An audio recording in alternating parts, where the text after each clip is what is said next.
Hello, I'm Bernard Hickey from interest.co.nz and welcome to a special report on the Reserve Bank's decision on interest rates, brought to you in association with ASB. This morning the Reserve Bank has left the official cash rate on hold at 2.5%.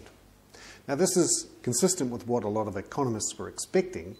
It's also consistent with the Reserve Bank's own comments a few months ago when it said it would keep that official cash rate at or below 2.5% until the latter part of 2010.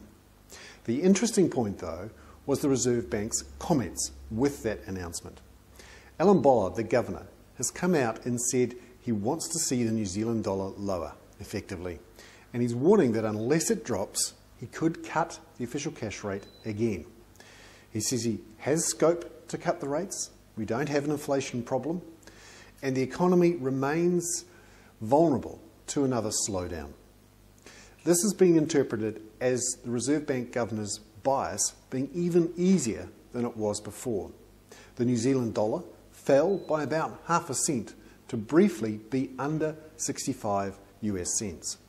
We've also seen on wholesale interest rate markets, we've seen swap rates drop slightly in the markets just in the last couple of hours. Now that suggests there might be a tiny bit of room for banks to reduce their fixed mortgage rates. I very much doubt they'll drop their floating mortgage rates, but maybe their fixed rates a few basis points here and there. We'll see. Although they have been very stable in the last couple of months, and I'd frankly be surprised if we saw too much change.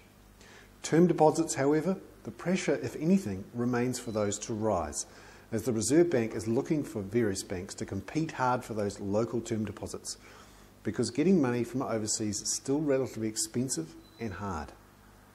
So there we have it. The Reserve Bank has left the official cash rate on hold at 2.5%, but it has quite an easing bias and suggests that unless the New Zealand dollar falls, it may cut again.